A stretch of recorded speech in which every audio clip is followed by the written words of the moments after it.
Hari ini, ya mas kalian, kita akan melanjutkan masih dari kitab yang sama, dari kitab Nasaihul Ibad, berkenaan dengan apa? Dengan pesan Nabi Shallallahu Alaihi Wasallam kepada sahabat Abu Dzar Al-Ghifari. Abu Dzar Al-Ghifari. Sebelum saya masuk ke pesannya, saya ingin sampaikan dulu kisah tentang Abu Dzar Al-Ghifari ini. Abu Dzar itu nama aslinya adalah Jundub bin Junadah. Jundub bin Junadah. Nah, Ghifar ini artinya bukan ampunan. Ini kadang nih ya keren-kerenan anak karena nama ini kelihatannya cakep banget gitu. Maka diberikanlah anaknya persis sama nih Abu Dzar Al-Ghifari. Atau namanya gak ada Islam-Islamnya sama sekali. Saya pernah mengakikahi ada seorang anak namanya Richard Rahel Al-Ghifari. Coba bayangin. Pokoknya biar ada Al-Ghifarinya belakangnya.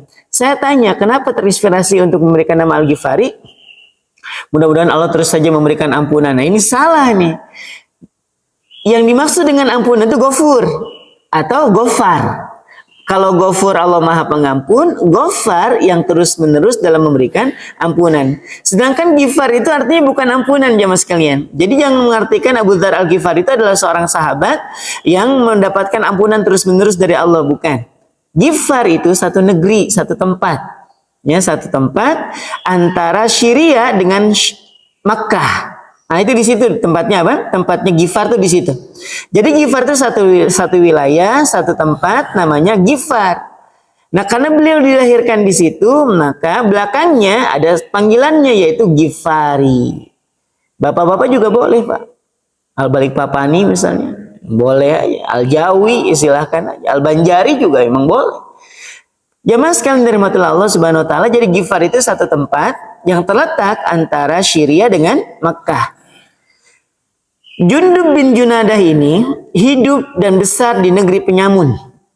Jadi Ghifar itu satu negeri yang terkenal dengan perkumpulan atau komplotan para penyamun. Bahkan Abu Dzar Al-Ghifari dulunya adalah seorang petinggi dari para penyamun. Kebayang nggak nih? Kerennya Abu Dzar Al-Ghifari ini yang bernama Jundub bin Junadah ini. Suatu hari sampailah kabar kepada Abu Dzar Al-Ghifari ini tentang orang yang mengajarkan kesesatan di Mekah. Ternyata usut punya usut, yang dimaksud dengan orang yang menyebarkan kesesatan itu adalah baginda Nabi SAW. Kenapa? Karena Nabi mengajak orang-orang untuk beriman, untuk menyembah Tuhan yang tidak nampak. Nah ini jadi masalah di sini. Karena kala itu, ketika orang mengajari anaknya, ketika orang-orang kafir Quraisy itu mengajari anaknya, nah sembah Lata, yang mana tuh ada patungnya, yang gede. Nah kalau kamu mau nyembah, mau meminta, tuh minta sama Lata. Yang mana tuh? Yang gede. Uzza tuh yang sebelah kiri. Mana tuh yang agak pinggir? Hubal, nah yang paling pojok tuh namanya Hubal. Jadi ketika mengajari anak untuk menyembah, meminta, mohon pertolongan, ada patungnya. Ada Tuhannya gitu loh. Nah ini sekarang ada seorang nabi, ada seorang manusia yang mengaku seorang nabi yang mengajarkan orang untuk menyembah sesuatu yang nggak nampak. Ini sesat ini. Nah sampailah kabar ini kepada Jundub bin Junadah. Dan bukan hanya itu fitnahannya. Fitnahan yang sampai kepada Jundub bin Junadah itu adalah bahwa orang ini juga mengajarkan untuk memutus silaturahim, untuk mengabaikan hak-hak anak yatim dan seterusnya. Maka merasa penasaran, Jundub bin Junadah mengutus adiknya Unais Al-Ghifari. Unais Al-Ghifari. Unais, ya, pergi engkau ke Mekah dan cari informasi tentang sosok Muhammad itu kayak mana modelnya. Pergi dia. Dari Ghifar itu jamaah sekalian sampai ke Mekah itu 1 bulan perjalanan dengan menggunakan perjalanan darat. Nggak ada laut ya. Dan juga nggak ada juga perjalanan udara kan ya. Lewat darat lah, naik unta atau naik kuda, itu 1 bulan perjalanan. Sampai di Mekah dan menetap di sana 1 bulan. Kebayang nggak? 1 bulan perjalanan, 1 bulan menetap di Mekah, 1 bulan arah pulang. 3 bulan ya mas sekalian. 3 bulan. Hanya untuk mengecek bagaimana keadaan yang disebut seorang nabi itu kayak mana modelnya. Selesai nih 1 bulan, Unais Al-Ghifari ini di Mekah pulang. Apa kata Jundub bin Junadah? Apa yang kau dapatkan di Mekah? Aku tidak mendapati apa yang sudah orang-orang katakan tentang sosok nabi itu. Maksudnya, dia tidak mengajarkan keburukan. Dia hanya mengajak manusia untuk menyembah Tuhan yang Tuhannya nggak kelihatan. Itu aja masalahnya. Tapi ketika engkau tanya bagaimana keadaan dia, dia baik. Jadi ketika Unais Al-Ghifari nanya kepada penduduk Makkah, bagaimana pribadi Muhammad? Baik, orangnya jujur, amanah, penyantun, gak pernah bohong. Itu kalau ditanya tentang kepribadian. Tapi kalau ditanya bagaimana dengan ajarannya, oh caci maki memang gitu ya. Memang Muhammad itu sesat, banyak sihirnya, banyak mantra dan bla bla bla dan seterusnya. Tapi kalau ditanya bagaimana pribadi Muhammad, mereka akan mengatakan dia orangnya jujur. Dia orang yang paling terpercaya di Mekah. Dia orangnya baik, menyambung silaturahim. Coba bayangkan. Kalau berbicara tentang pribadi, mereka sepakat Nabi kita Nabi Muhammad SAW adalah orang yang berpribadi baik. Sepakat semuanya. Tapi ketika ditanya tentang ajarannya, nah ini jadi masalah. Lalu kemudian, karena merasa lebih penasaran nih dengan kabar yang disampaikan oleh adiknya, yaitu Unais Al-Ghifari, maka Jundub bin Junadah memutuskan untuk langsung menjumpai Nabi SAW sampai ke Mekah. Bertemu dengan Ali bin Abi Thalib, disampaikan, untuk apa kau jauh-jauh kemari gitu? Kan dia tahu nih ini dari suku Ghifar, sukunya penyamun. Kan Imam Ali juga jaga-jaga, Pak ya. Ini preman yang datang nih, ini harus dikawal. Memang orang model kayak gini dikawal tuh. Sampai kemudian bertemu dengan Nabi, semangatnya menggebu karena di dalam pandangannya Abu Dzar Al-Ghifari kala itu, seorang Nabi itu adalah sosok yang nggak napak tanah. Kayak kuntilanak gitu ya, nggak napak tanah pokoknya. Jadi sosok Nabi itu yang dalam gambaran beliau adalah sosok yang kalau berjalan tidak menapak tanah, mengeluarkan mujizat-mujizat, mengeluarkan keajaiban-keajaiban. Itu yang digambarkan pertama kali oleh Jundub bin Junadah. Sampai kemudian bertemu dengan Nabi. Bayangkan Pak, seorang petinggi dari penyamun, preman, urakan datang menjumpai Nabi. Itu kalau bahasa kitanya datang pergi bak pahlawan, pergi bak tentara, pulang bak Cinderella tuh kayak gini di gambarannya nih. Jadi kalau pas datang tuh menggebu-gebu, gimana sih gambaran Muhammad tuh kayak mana modelnya? Duduk di hadapan Nabi, duduk bersimpuh, nggak ngomong apapun, tidak mengeluarkan sepatah kata apapun ketika Nabi menyampaikan ini, menyampaikan itu. Nah inilah bukti dari firman Allah, wa ma yantiqu 'anil hawa in huwa illa wahyu yuha. Tidaklah seorang Nabi itu bertutur berdasarkan hawa nafsunya, tapi ketika Nabi itu berbicara, dia berdasarkan wahyu. Jadi ketika Jundub bin Junadah duduk di hadapan Nabi, Nabi itu nggak mencela, Nabi tidak mengeluarkan kalimat-kalimat kotor. Itulah yang membuat Jundub bin Junadah betah di hadapan Nabi. Padahal dia preman. Bisa aja dia membantah, harusnya kan seperti ini, harus enggak, duduk dan tenang. Sampai kemudian dia mengatakan, ya Rasulullah, perhatikan. Asyhadu alla ilaha illallah wa asyhadu anna Muhammadar Rasulullah. Beriman dia, berislam. Apa kata Nabi? Wahai Abu Dzar, pulanglah engkau ke negerimu, dan kalau sudah mendapatkan kau dengar kabar tentang kemenangan kami, kembali dan bergabung bersama kami. Itu pesan Nabi loh. Kenapa? Karena saat itu adalah awal-awal keislaman. Saat Abdurrahman bin Auf menjadi orang yang ke-8 masuk ke dalam Islam. Ya Allah, masih sedikit ya mas kalian. Kata Nabi apa pesannya? Pulang engkau ke negerimu, dan suatu saat nanti ketika engkau mendengarkan kami ini menang dalam pertempuran, kami sudah mendapati kemenangan, balik sini dan bergabung bersama kami. Itu pesan Nabi. Apa kata Jundub bin Junadah? Ya Rasulullah, demi Allah, aku tidak akan pernah keluar dari Mekah kecuali setelah aku umumkan keislamanku di hadapan penduduk Mekah. Kebayang nggak coba? Saat orang masih sembunyi-sembunyi berislam, dia pergi ke Mekah, terus kemudian berjumpa dengan Nabi, berislam, kemudian mengelilingi Ka'bah sambil mengatakan, saksikanlah Jundub bin Junadah Al-Ghifari ini sudah masuk ke dalam Islam. Bayangin coba. Digebugin, ya kan? Asli. Digebugin ya mas kalian. Sampai kemudian Abbas bin Abdul Muthalib itu datang. Apa yang kalian lakukan? Ini orang berislam nih katanya. Kalian tahu siapa dia? Nggak tahu. Ini adalah salah satu petinggi dari suku Ghifar. Kaburan memang. Dengar kata Ghifar itu udah ngeri, Pak. Ini kalau boleh kita umpamakan, itu seperti halnya kalau ada orang mukul orang Texas lah di Amerika.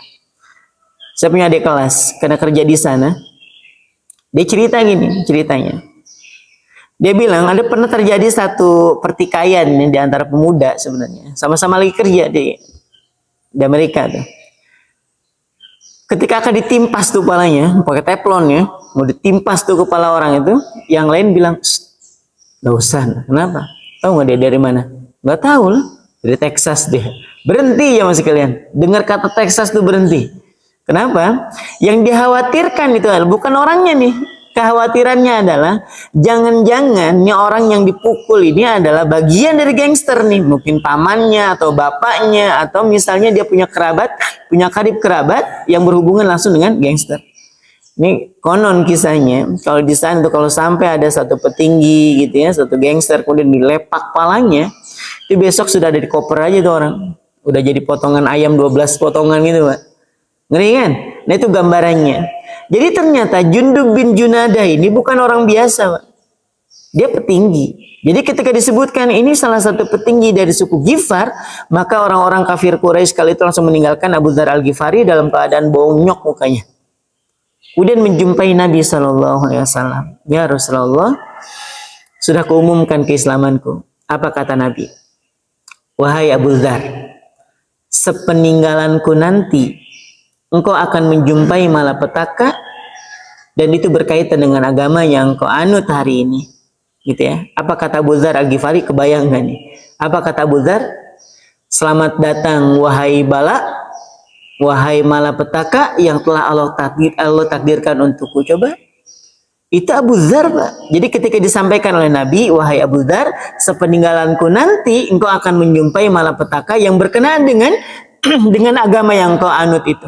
Apa kata Abu Dzar? Ahlan wa sahlan. Selamat datang wahai bala, selamat datang wahai malapetaka yang telah Allah takdirkan untukku. Coba. Biasa aja tuh ngadepin yang kayak gitu. Nah, di sini ternyata betul apa yang Allah Subhanahu wa taala jaminkan untuk Nabi, tidaklah seorang nabi itu bertutur berdasarkan hawa nafsunya, tapi ketika nabi itu bertutur berdasarkan wahyu. Coba lihat. Perhatikan hadisnya. Sepeninggalanku nanti, berarti nabinya wafat, ya kan? Sepeninggalanku nanti engkau akan menjumpai malapetaka dan terbukti Abu Dzar Al-Ghifari itu memiliki usia yang panjang. Abu Dzar Al-Ghifari memiliki usia yang panjang. Beliau ikut perang Badar, gak mati. Ikut perang Khandaq, gak mati juga. Ikut perang Uhud juga gak mati beliau. Coba bayangin coba. Sampai kemudian beliau wafat, Nabi SAW meninggal, digantikan dengan Abu Bakar. Ikut perang nggak? Ikut. Saat memerangi orang-orang yang murtad. Ikut, nggak mati juga. Kemudian tampuk kepemimpinan itu berubah, berpindah kepada siapa? Umar bin Khattab, dan beliau masih hidup. Sampai beliau meninggal, di kepemimpinannya Utsman bin Affan radhiyallahu anhu. Jadi sabda Nabi itu nggak main-main ya mas kalian. Betulan nih mas. Jadi kata Nabi apa? Sepeninggalanku nanti, berarti Abu Dzar ini bakal hidup bahkan setelah Nabi wafat. Dan terbukti beliau wafat ketika kepemimpinannya siapa? Utsman bin Affan. Nah jamaah sekalian dirahmati Allah Subhanahu wa taala, sosok inilah yang sedang kita bicarakan hari ini. Jadi sengaja saya sampaikan di awal supaya kita punya kesan tersendiri terhadap Jundub bin Junadah yang kemudian dikenal sebagai Abu Dzar Al-Ghifari. Ya, supaya dapat feel-nya gitu. Karena pesan ini disampaikan oleh Nabi kepada Abu Dzar Al-Ghifari. Nah pesannya seperti ini. Ya Abu Dzarrin, wahai Abu Dzar. Apa pesan Nabi? Jaddidis safinata fa innal bahra amiqo. Perbaharuilah kapalmu karena lautan itu teramat sangat dalam. Saya ulangi, perbaharuilah kapalmu karena lautan itu teramat sangat dalam. Inilah bahayanya kalau kita memahami hadis hanya sebatas membaca kemudian membaca terjemahnya. Tanpa ada yang menjelaskan, kita memahami sendiri, ngambil kesimpulan sendiri. Itu bahayanya di sini nih. Kenapa? Coba. Ketika Nabi menyampaikan kepada Abu Dzar untuk memperbaharui perahu, Abu Dzar punya perahu nggak?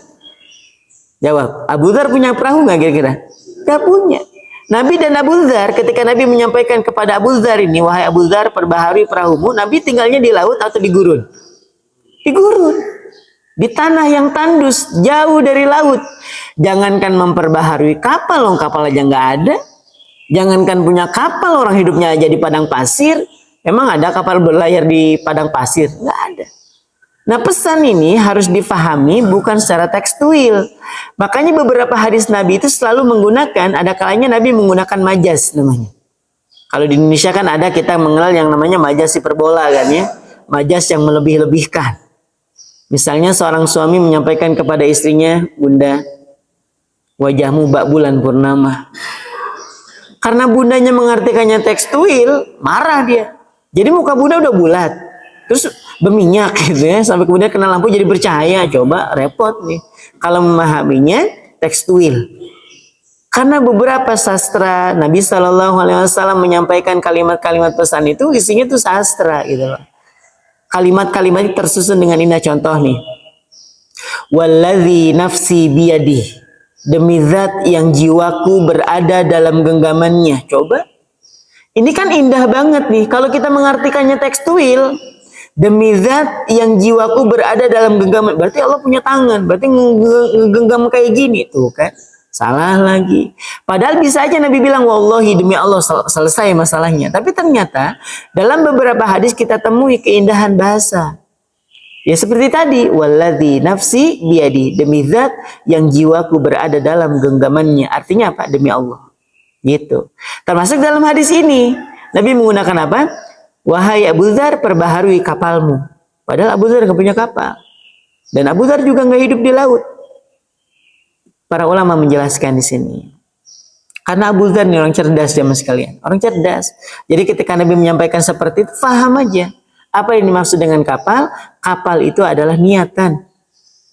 Dan apa yang dimaksud dengan lautan? Lautan itu adalah jebakan. Kapal adalah niatan, lautan adalah jebakan. Maksudnya adalah, peliharalah niatmu, karena jebakan-jebakan yang bisa menenggelamkan amal kebaikanmu itu teramat sangat dalam. Jebakan-jebakan lautan itu yang bisa menenggelamkan amalmu sehingga tidak memiliki nilai itu dalam. Contoh, ada orang yang misalnya ikut urun rembuk bangun masjid. Dia mengeluarkan 50 juta dari hartanya.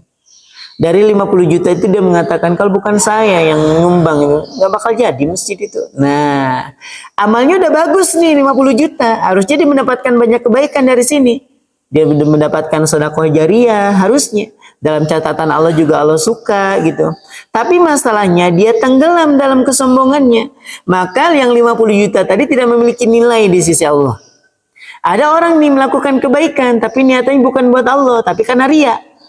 Sekalipun kebaikan yang dilakukan itu besar, tapi dia tenggelam dalam apa? Dalam riyanya. Sehingga amal-amalan tadi tidak memiliki nilai di sisi Allah. Abu Dzar faham nih, perbaharui niatanmu, karena jebakan-jebakan yang membuat amalmu itu bisa tenggelam dan tidak memiliki nilai itu teramat sangat dalam. Saya pernah ceritakan, dan ini sering saya ceritakan di sini kalau tidak khilaf, tentang 3 orang yang ketika di dunia melakukan amalan-amalan ahli surga, tapi tiga-tiganya nyemplungnya di mana? Di neraka. Yang pertama, orang yang mati syahid, nyemplungnya di neraka. Yang kedua, orang yang rajin nuntut ilmu, mengajari ilmu, dia pun hobi baca Quran, ternyata endingnya di mana? Di neraka. Yang ketiga, ada orang yang pagi, siang, sore, malam kerjanya sedekah, ternyata endingnya di mana? Di neraka. Satu aja masalahnya, salah dalam meletakkan niat. Yang mati syahid cuma pengen disebut sebagai pahlawan. Orang yang menuntut ilmu, kemudian mengajari ilmu, kemudian membaca Al-Quran, cuman pengen disebut sebagai apa? Sebagai orang yang alim juga qori. Neraka. Orang yang ketiga, orang yang ahli sedekah, hanya pengen disebut sebagai orang yang dermawan. Dia sudah mendapatkan gelar kedermawanan itu ketika di dunia. Dipanggil dengan gelar-gelar kedermawanan. Sudah, dapatnya di dunia. Tapi sampai di akhirat gak punya nilai apapun, ditelungkupkan wajahnya dan diseret dan dilemparkan ke dalam neraka. Itu yang Nabi SAW sampaikan tentang 3 orang yang pertama kali dihisab oleh Allah pada hari kiamat. Coba, masalahnya cuma satu, niat. Jadi sebagus apapun amalan, sebanyak apapun harta yang dikeluarkan, niatnya bermasalah, oleng di kapal, oleng, tenggelam dia.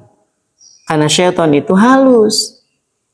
Kan saya pernah sampaikan juga bahwa kalaupun syaitan itu tidak berhasil membuat kita menjadi orang yang buruk, dia tetap akan berupaya menjadikan kita bangga dengan kebaikan-kebaikan.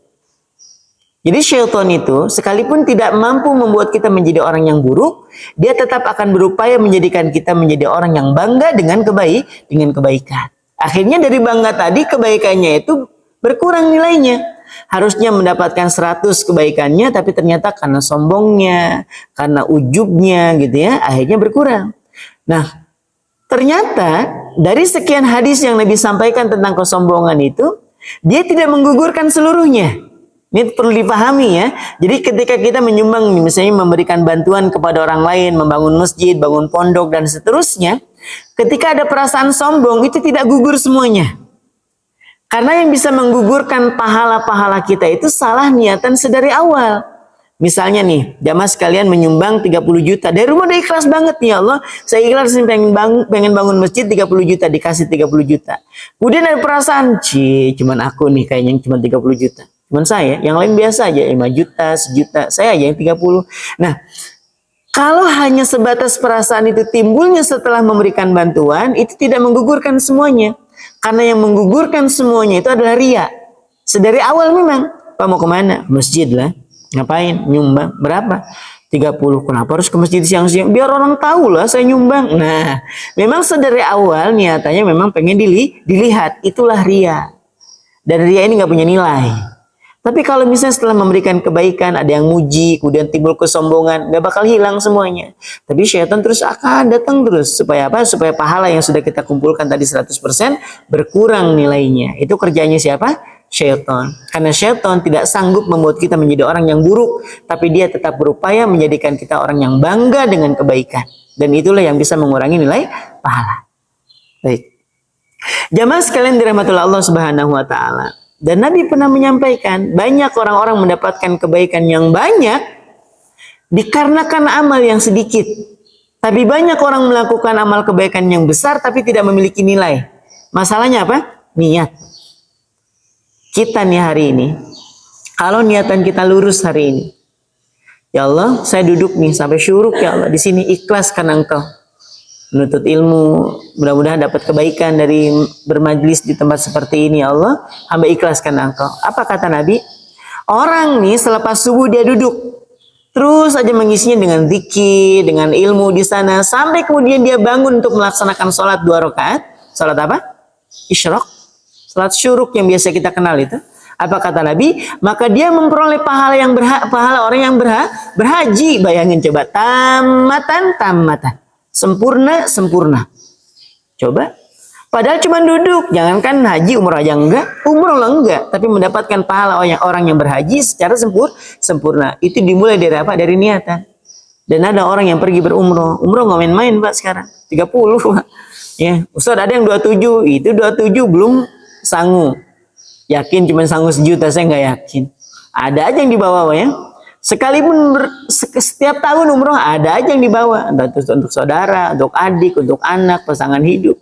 Taruhlah di 30 juta. Sekalipun sudah mengeluarkan 30 juta, ninggalin anak, ninggalin istri, ninggalin pekerjaan gitu ya. Izin cuti dan sebagainya. Niatan sedari awal bermasalah, oleng nih kapal, oleng. Sampai di sana nih, awal-awalnya sudah niat nih, ya Allah ikhlas nih buat Engkau. Sampai di sana timbul kesombongan, timbul perasaan cuman aku ya yang umroh tiap tahun, cuman aku ya di komplek ini yang umroh bulan ini. Oh, akhirnya setan tuh datang tuh. Jangan dikira Pak, Ustaz setan tetap datang. Dimanapun tempatnya. Nabi ketika menyampaikan, idza adzanal muadzinu, kalau azan itu berkumandang oleh seorang muadzin, yatakhabbatu syaitan, maka syaitan itu akan lari terbirit-birit. Sampailah hatta la tusma, sampai nggak terdengar. Kalau udah nggak kedengar dia balik lagi nih. Kemana? Ke masjid. Nabi cerita di mana? Di Masjid Nabawi ya mas sekalian.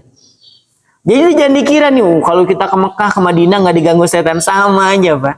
Kalau masalah niatan tuh setan mahir betul membuat kita menjadi orang yang bangga, sombong, ujub gitu ya. Bisa. Orang Nabi nyampaikan ketika masalah sholat nih, maka dia akan masuk lagi nih setelah iqomah dikumandangkan. Selesai iqomahnya setan balik lagi masuk ke sela-sela orang-orang yang sedang sholat. Ngapain wahai Rasul? Uzkur kaza. Ayo ingat ini, ingat itu. Coba. Itu setan. Dan Nabi menyampaikan ini di mana? Di Masjid Nabawi kala itu. Jadi yang dikira pas orang di ziarah ke Masjid Nabawi kemudian masuk ke Masjidil Haram aman dari gangguan setan, tetap aja halus sekali gangguannya. Dia tetap sholat, dia bukan menjadi orang yang meninggalkan sholat, dia tetap sholat. Tapi setan mengganggu untuk menjadikan dia menjadi orang yang sombong, merasa bangga dengan kebaikan. Itu kerjaan siapa? Syaitan. Maka perbaharui niatan ini ya sekalian, diperbaharui niatannya. Kita sudah biasa bersedekah, saking biasanya udah nggak pakai niat kan ya. Saking biasa sedekah udah nggak pakai niat lagi, kayak sedekah subuh tuh. Saya perhatikan ada beberapa jamaah di sini kalau masuk masjid langsung masukkan kotak infak, masukin kotak infak gitu ya. Saking biasa udah nggak pakai niatan, ya nggak apa-apa juga sebenarnya, nggak apa-apa. Tapi untuk amalan-amalan yang besar yang lainnya, nah upayakan untuk bisa meluruskan niat. Karena saya tuh ngeri, Pak. Dia datang pada 3 tempat kan ya. Saat kita berniat, saat kita sedang melakukan kebaikan dari niatan tadi, dan saat selepas kita melakukan kebaikan. Setan tuh gitu, Pak. Nggak ada istilah pensiun dini, Pak. Nggak ada. Kamu ngapain Tan di sini? Pensiun dini sudah. Nggak ada. Dia tetap aja godanya sampai hari kiamat. Baik. Jadi perbaharui Pak ya niatannya. Termasuk misalnya di sini ada yang melayani tamu-tamu Allah di sini, menjadi pengabdi di tempat ini gitu Pak ya. Menjadi takmir masjid. Harus memang benar-benar meluruskan niatannya. Kita kenal satu kaidah, kita tidak bisa membahagiakan semua orang. Tapi kalau kita niatannya karena Allah, nggak ada istilah kecewa tuh. Nggak ada istilah sakit hati, ya biarin aja. Kenapa? Karena menjadi takmir itu bukan hanya sebatas pujian, tapi cacian juga sampai aja ke telinga. Maka sabar aja. Kenapa? Karena ada satu kaidah, dan ini saya pernah buatkan status jamaah sekalian tentang apa? Tentang suara. Perhatikan status saya ini ya. Pujian, cacian, dan ember jatuh itu sama jemaah sekalian. Pujian, cacian, dan ember jatuh itu sama. Sama-sama apa? Sama-sama suara yang Allah takdirkan sampai ke telinga kita. Pujian yang sampai ke kita itu kalau tanpa seizin Allah nyampe nggak? Nggak nyampe. Cacian seburuk apapun itu, kalau Allah nggak takdirkan sampai nggak? Nggak sampai. Tapi karena sudah menjadi takdirnya Allah, yang sudah mendapatkan izin dari Allah, maka pujian itu sampai. Begitupun halnya dengan cacian. Cacian juga yang sudah diizinkan oleh Allah sampai juga ke telinga. Biasa aja. Biasa aja. Maka kalau nggak sampai nih, kita ini bisa memperbaharui niatan kita, bakal banyak kecewanya. Bakal banyak sakit hatinya. Ya. Bakal banyak kecewanya dan sakit hatinya. Maka lurusin aja niatannya, biasa aja. Ya. Baik, kita lanjutkan. Pesan yang kedua dari Nabi Sallallahu Alaihi Wasallam, wa khudhiz zada kamilan fa inna safara ba'id. Perbanyaklah bekal, sempurnakanlah bekal itu sebanyak-banyaknya, karena perjalanan itu teramat sangat jauh. Seperti tadi yang saya sampaikan di awal, bahwa perjalanan kita itu bukan hanya sebatas di dunia jamaah sekalian. Kita ini akan melewati beberapa fase dari kehidupan, dan yang paling singkat itu di 2 fase ini. Satu, fase kehidupan dunia, dan yang kedua, fase kehidupan dalam barzah. Ini paling singkat sudah. Paling singkat. Tapi kan ada orang yang sudah di makam 1000 tahun, itu masih singkat. Masih singkat, karena setelah nanti lewat dari alam barzah itu abadi nanti. Entah abadi di dalam surga, ya naudzubillah ya, abadi di dalam neraka. Itu abadi sudah setelahnya. Alam rahim sebentar, cuma 9 bulan. Bahkan ada yang sesar juga paling 6 bulan ya. 6 bulan, 7 bulan, 9 bulan. Gak lama. Alam dunia juga sama. Sebentar, 60 sampai dengan 70 tahun. Itu yang disabdakan oleh Nabi, hadis riwayat Imam Ibnu Hibban dan juga Imam Hakim. Coba. Sebentar. Yang lama di mana? Di alam arwah. Terus kemudian nanti di alam akhirat. Itu yang lama. Nah, karena perjalanan kita ini jauh, kita kan lewat dari alam arwah, kemudian alam rahim, alam barzah, nanti ada hari kebangkitan, ada padang mahsyar, ada yaumul mizan, ada sirat. Baru nanti bisa sampai ke surga atau nyemplung di dalam neraka. Panjang nih. Maka kata Nabi, perbanyak bekal, karena perjalanan kita itu teramat sangat jauh. Adalah Utsman bin Affan. Ketika sudah menjabat sebagai seorang khalifah, itu pernah menangis terseduh-seduh di atas pemakaman. Inilah yang menjadi dalil jamaah sekalian, ketika menangis di atas kuburan itu tidak berdosa. Tidak berdosa. Adapun yang mengatakan bahwa ada loh hadisnya, apa hadisnya? Yang menangis di atas kuburan maka air matanya itu menjadi siksaan bagi semua, itu palsu. Gak bisa kita sebut itu hadis, bukan. Itu bukan hadis. Itu ada perkataan, tapi perkataan palsu yang disandarkan kepada Nabi Shallallahu Alaihi Wasallam. Nabi di pemakaman nangis gak? Nangis. Utsman itu pernah menangis di atas kubur sesenggukan ya sekarang. Nangis bercucuran gitu. Sampai kemudian ditanyakan oleh sahabatnya, "Ya Amirul Mukminin, Wahai Amirul Mukminin, kenapa kau menangis seperti itu? Bukankah engkau sudah diamin surga? Engkau juga dekat dengan Nabi, engkau juga khalifah saat ini. Apa kata beliau? Aku pernah mendengar Nabi SAW bersabda, sungguh alam barzah ini adalah awal dari langkah seseorang. Kalau di alam barzah dia mendapati kebaikan, maka langkah-langkah selanjutnya dia akan mudah. Tapi ketika di alam barzah ini dia mengalami kesulitan, kesempitan, bahkan azab di alam kuburnya, maka langkah-langkah selanjutnya akan terasa berat dan menyulitkan. Karena alam barzah itu alam transit. Dan kita pernah mendengar Nabi SAW saat melewati pekuburan, dan beliau meminta kepada sahabat, tolong ambilkan pelepah kurma. Maka diambilkan oleh sahabat pelepah kurma dan dibagi menjadi dua bagian. Ditancapkan ke makam yang kanan, juga ditancapkan ke makam yang kiri. Kata sahabat, ya Rasulullah, engkau tidak pernah melakukan ini loh sebelumnya. Kenapa wahai Rasul? Apa kata Nabi? Sekiranya engkau tahu, sekiranya engkau mendengar apa yang aku dengar, mengetahui apa yang aku ketahui, melihat apa yang aku lihat, niscaya kalian menjadi orang yang sedikit tertawa dan paling banyak menangis. Kenapa wahai Rasul? Dua orang ini sedang mendapatkan siksa di alam kuburnya. Kenapa wahai Rasul? Yang satu an-namam, yaitu orang yang suka mengadu domba. Yang satu kenapa? Yang satu karena tidak suci dalam istinja. Tidak suci dalam istinja. Maka kalau pipis hati-hati ya mas sekalian. Kalau pipis hati-hati. Dalam riwayat yang disebutkan tanazzahu minal baul. Kata Nabi, berhati-hatilah kalian terhadap tetesan air kencing. Fa inna ammata azabal qabri minhu. Karena banyaknya siksa neraka itu, siksaan kubur itu dari apa? Dari situ. Dari air kencing. Nah, kembali lagi. Jadi ternyata ada orang-orang yang jangankan sampai akhirat, baru sampai alam kubur bekalnya udah habis. Bekalnya sudah habis. Gini deh umpamanya. Kita ke Samarinda aja, ke Samarinda nih. Pasti nyiapin bekal ya mas kalian. Pasti menyiapkan bekal. Gak usah keluar pulau, masih keluar kota aja nih. Kita nyiapin bekal nih. Bensin kita isi, uang juga kita isi, dompet kita isi kan ya. Makanan juga kita siapkan, apalagi acaranya rihlah keluarga. Ya, acara rihlah atau jalan-jalan bersama keluarga, saya yakin sehari sebelumnya, bahkan 2 hari sebelumnya udah siapin tuh makanan, minuman, apa yang akan disajikan di sana, bekal seterusnya. Ini jelek-jeleknya aja mas kalian ya. Ternyata setengah perjalanan tuh jalan tuh longsor. Balikpapan Samarinda longsor, nggak bisa lewat, nggak bisa. Bisa balik nggak? Bisa, tinggal balik, putar arah, balik sampai Balikpapan. Atau misalnya sampai nih ke Samarinda, ternyata bekal yang sudah disiapkan ketinggalan. Ya Allah bun, maaf bun, kenapa ayah salah ngangkat nih? Ini baju ternyata yang diangkat, sedangkan makanan yang berisi, kresek yang berisi dengan makanan itu untuk sampai di Samarinda itu ketinggalan di rumah. Aman gak? Masih aman. Kok masih aman? Masih aman. Kenapa masih aman? Kita punya bekal. Tinggal beli aja di Samarinda, banyak juga warung nasi yang buka, ya kan? Kalaupun ternyata ada bekal yang ketinggalan, apa yang ketinggalan? Itu loh ya, lau nasi, beli aja di sana. Itu kalau perjalanan dunia.